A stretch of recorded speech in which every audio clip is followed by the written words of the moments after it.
It's your boy Ramon, and I got a little secret, I guess you could say, seeing as how I never actually wrote anything up on this or told anyone anything. So,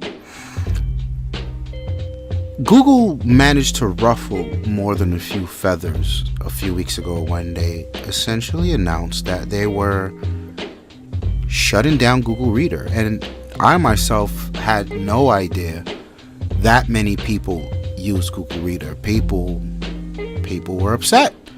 It was not a pretty thing.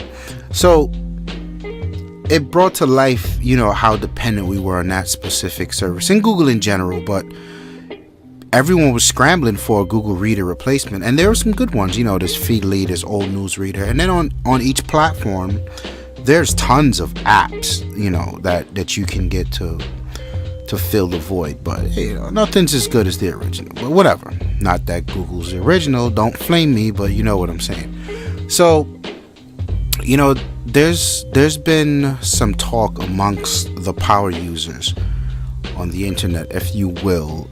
RSS used to be considered a very power user, a very geeky way of getting news, and RSS is actually one of my favorite ways of consuming information because it's aggregated into one place, and I really like that. Very rarely do I visit websites.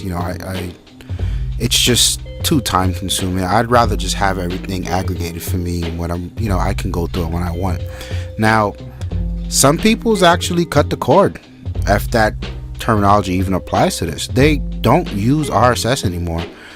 Social networking is what some people chose to use. Specifically, Twitter is a good alternative to this, mainly because every website that's out there, every brand that's there is represented on Twitter. So, for instance, if you go to something like Engadget, Gizmodo, you go to Lifestyles, you go to Mobility Digest, wherever you go, every article that's posted on the site is represented in a tweet. It just happens. It's just automatically. And sometimes you'll find, even so, the editors of these sites will actually post their articles themselves before it's actually scheduled to go live. So, you get a little bit of an edge there. Now, piggybacking off of Twitter and Windows Phone 8, the integration with Twitter, it's almost a match made in heaven. So you've been looking, while I've been rambling on, I have a few of my favorite sites here. So I've got Engadget, I've got IGZ, Lifestyles, Mobility, The Verge. These are sites that I often visit if I do go to sites. Now, in this What's New feed, it's pretty much almost like an RSS feed. The only difference, and this may be huge to some people, is you don't get images, and that's a big part of RSS feed. It pulls the entire post and images. Depends on how the site has it set. Now, some sites only give you an excerpt of the article, others give you the full article. Really depends. If you're the type of person where you don't like to leave your RSS feed, you don't like to leave your app or whatever you're using, this may not be a good alternative for you. But for me, I find I pay more attention to the headline than anything. I really don't care. If the headline is catchy, I want to read it, I'll read it. I'll just click it. I don't really care what images they use. So for me, it works well. Plus, as you've seen on the home screen here, when something new comes in, I get to see it without even launching an app. And that's the promise, that's the prowess of the Windows Live tiles. This is it in full motion right now. This is what makes these live tiles so special. I didn't need to launch an app to see what just came through on Engadget. That's so, I can't explain to you how much that's worth to me.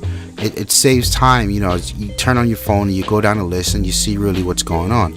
Now, it's not difficult to set up. The only caveat, if you will, I wouldn't even consider a caveat, is you've got to make a contact and then assign a Twitter. So let's go through this right now. So let's do something like I don't know, WP8 dev. Whoops, kind of difficult to type at this angle. So let's hit save, and then let's go ahead and autofill the WP8 dev. Here it is. So now that Twitter is assigned to that contact and its link, and we're good to go. Now I go back to my group, members, add. Let's look for dev.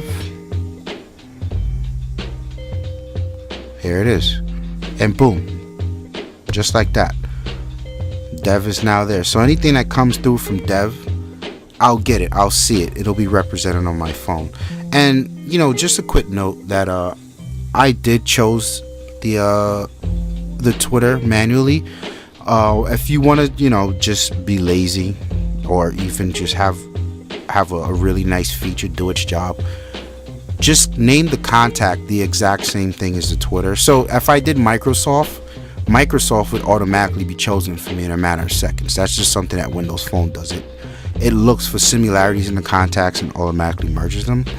So you know, like I said, it's very effective based on how you use, you know, Google Reader currently. This I can deal with. I wouldn't, at the end of the day, I would not be using just this view, because I've actually got hundreds of subscriptions, and they all categorized in a specific order on my Google Reader. But you know, during the day, I don't care about those hundreds of different sites and what's going on.